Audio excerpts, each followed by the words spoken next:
So the availability, again, we're looking at things like breakdowns, machine failures, and setup times as our two main losses there. And breakdowns could include things like failure of moving parts or failure of machine subsystems.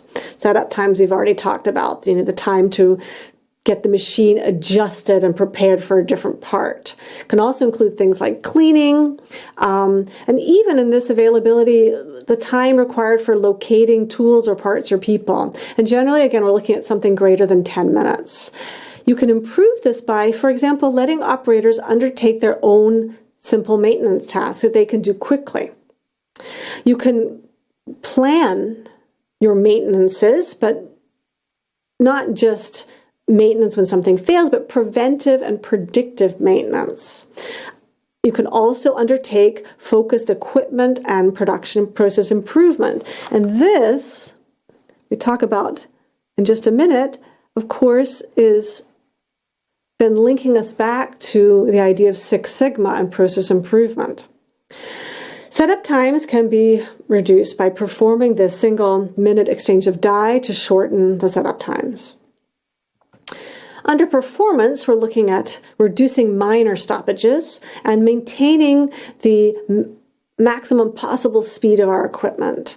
So stoppages, again, anything that interrupts the production flow without the machine actually failing or without having a long maintenance. So this could be a very minor fix, or if something needs to be reloaded, or even, for example, if the operator is not immediately available after, say, the lunch period.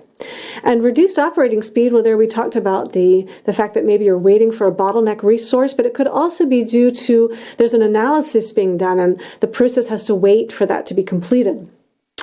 Approaches to reduce these are to really start to track the process performance, even on an hour-by-hour basis, using some of the visual management techniques that we'll talk about in the next lesson. You also want to conduct root cause problem solving. So again, linking us a bit back to the Six Sigma ideas, where is the cause of this loss? Is it due to the man, machine, materials, methods, etc.? And finally, developing standards to make sure that the maximum utilization of a machine can be reached. That should also be clear. The quality rate can be raised by reducing defects, ones which cause rework and scrap, anything that doesn't meet the customer specifications and need to be reworked. And as we said before, startup and yield losses can be when you're changing shifts, so you're starting a new shift or you're starting the machine again. Maybe the operators are testing for the stable quality output of the beginning of the shift or process. And approaches to reduce these are, as we see also later, are implementing standard procedures to make sure that the quality of the process is always the same, and to implement quality checks at the right positions in your process to eliminate the need for rework. So as you can see, the overall equipment effectiveness is a fairly straightforward metric to understand. It combines logical and meaningful measures of equipment availability, performance, and quality, which then can be linked back in the process to different causes.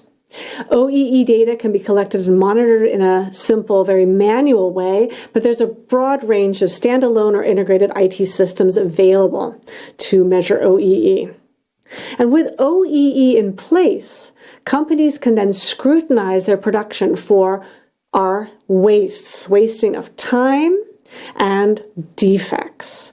And crucially, it helps you capture small losses that can add up to significant losses over a period of time. And here also with OEE, you see savings, immediate savings, as simple as freeing up useful capacity to support flexibility or to support unexpected demand peaks. Also, it allows you to avoid new investments, or even if you've got parallel equipment, if you've got two pieces of equipment in order to keep the capacity high, you could shut down one piece of equipment, thus reducing even your operator costs and your maintenance costs. But a crucially important functionality of OEE is the systematic collection of root cause data for looking for problems and comprehensive OEE tools can then let you analyze the data over time to look for reoccurring issues and to prioritize improvement projects.